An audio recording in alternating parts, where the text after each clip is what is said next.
That night, the knocking started, soft taps at 2:14 a.m. The first night, I ignored it. The second night, I looked, no one was there. The third night, I saw her, a woman soaked in rain.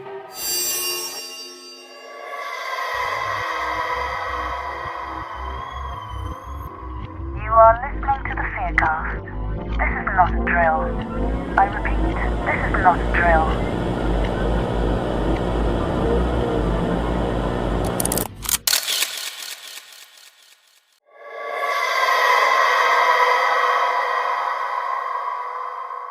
The rain wouldn't stop. It clung to me from the moment I arrived at Rosewood Hostel. It hammered against the decaying windows, soaked the crumbling streets, and hissed against the flickering neon sign that buzzed outside my room. I used to stare at that sign, thinking it was some kind of forgotten landmark like me. Forgotten, left behind.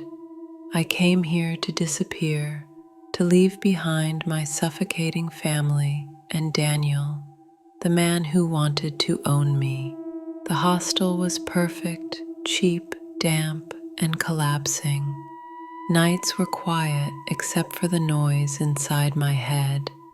I scrolled endlessly through social media until I started thinking about Adrian, the one bright thing I abandoned before I came here. We met in a bookstore, both reaching for the same battered horror novel. He made me feel safe, but I left him without warning. I told myself I didn't deserve him. Then one night, I found her, Elena Dries. No friends, no posts, just a pale profile photo with her face turned away. Out of curiosity, I accepted her friend request. The next morning, she messaged me, "Hey, remember me? I stayed with you at Rosewood. I need to come back." I told her she had the wrong person. She replied instantly, "No, it's you. I'm on my way." That night, the knocking started, soft taps at 2:14 a.m. The first night, I ignored it. The second night, I looked, no one was there, but a puddle of water glistened outside my door. The third night, I saw her, a woman soaked in rain, wearing a gray coat clinging to her body, her head bowed just enough to hide her face. She whispered, "Let me in, Mia. I've come back. You promised." I told her she had the wrong person, but she whispered again, "Don't you remember the hostel? Don't you remember the man? He left us there." I backed away in terror. The next morning, my social media had changed. My cover photo was now the Rosewood Hostel sign. My bio read, "Back where it started." I hadn't changed it. My phone buzzed with a message. "I'm inside." Wet footprints led from the door to my wardrobe, where I found only a damp gray coat hanging inside. Desperate, I texted Adrian. He called me immediately. I told him someone was looking for me, someone I didn't remember. He promised to come to Rosewood Hostel. He never made it. That night, the knocking returned, louder, more violent. Her voice was closer, her hand now resting on the doorknob. Adrian stopped answering his phone. I deleted my social media accounts, but they reappeared, filled with new photos, blurry images of me sleeping, empty stairwells, long hallways. I called my sister. She told me I'd called her 3 years ago from a motel, crying, saying I left someone behind. I didn't remember that, but the memories rushed back, rain-soaked highways, a faceless man, a locked bathroom door, a woman screaming behind it. I had left her there. The knocking became pounding. Another message appeared. You left me there, Mia, but now I'm here, and you can't leave. I peeked through the peephole. No one, but wet footprints now stretched past my bed and into the bathroom. I followed them. Written in the fogged mirror, I never left Mia. I waited for Adrian in the lobby all night. He never came. His phone was disconnected. His social media was gone. The staff said they saw me wandering the halls, whispering to someone no one else could see. I changed rooms, changed floors, even hid in the basement. But the knocking always found me at 2:14 a.m. I saw her everywhere, in reflections, in windows, in the stairwell. Her gray coat dripping water onto the concrete. I received calls from non-existent numbers. Only wet, heavy breathing on the other end. One night, the fire alarm rang. I followed wet footprints to an emergency exit that led to a forgotten service hallway. On a rusted door handle, I found the words, Room 14, always. I ran. I fled the hostel, moved to a distant apartment with no connection to Rosewood. But it didn't matter. The gray coat was hanging in my wardrobe the day I arrived. My social media accounts reappeared, posting photos I never took, always with the same caption, back where it started. Emails arrived from unknown senders, one with Adrian's name, containing only a photo of Rosewood Hostel.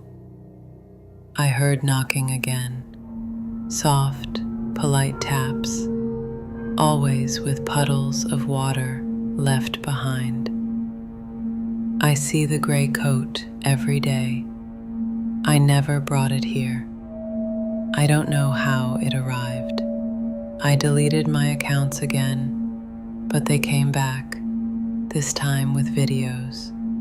Clips of me sitting on my bed, but always from impossible angles, corners of the room I couldn't see. I smashed my phone, but the posts kept coming. Photos of me sleeping, photos of the hallway outside my door. Sometimes I hear her humming now, soft, slow, a tune I don't recognize.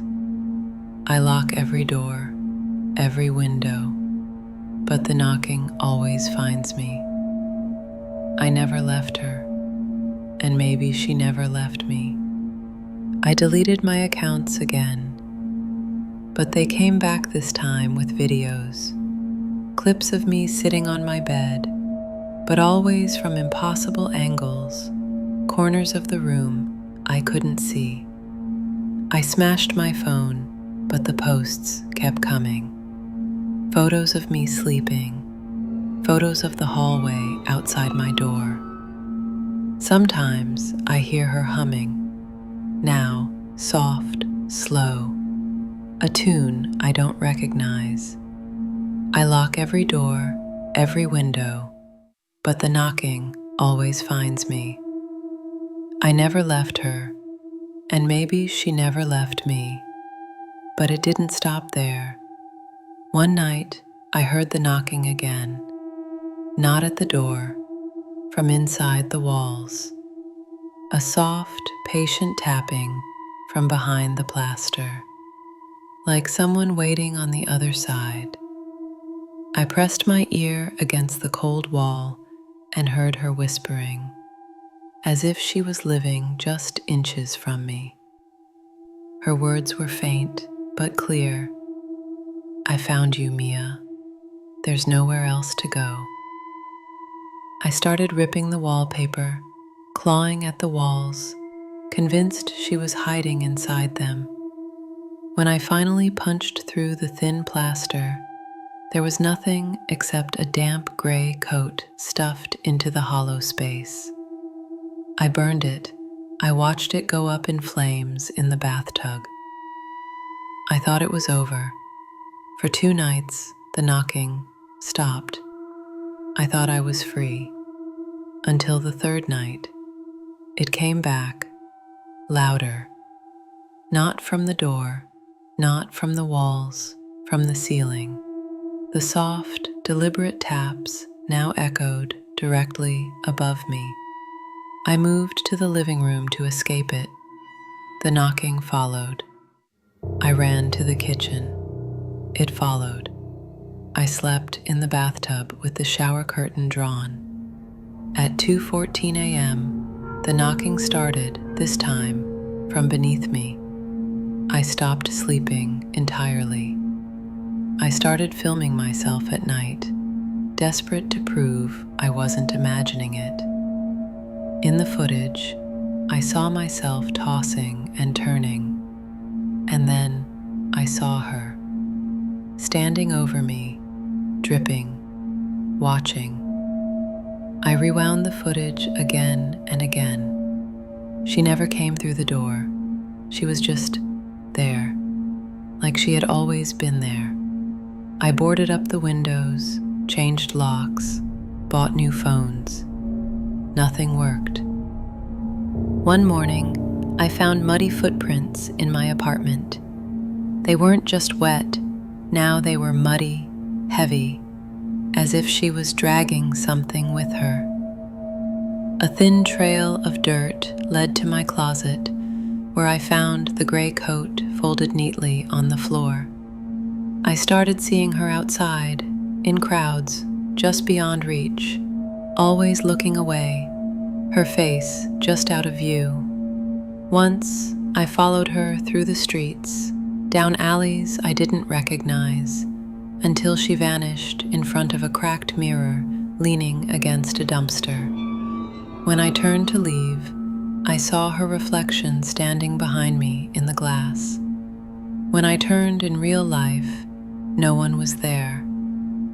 I started receiving packages, sealed envelopes with no return address. Inside were printed photographs, blurry images of me sleeping, walking, brushing my teeth.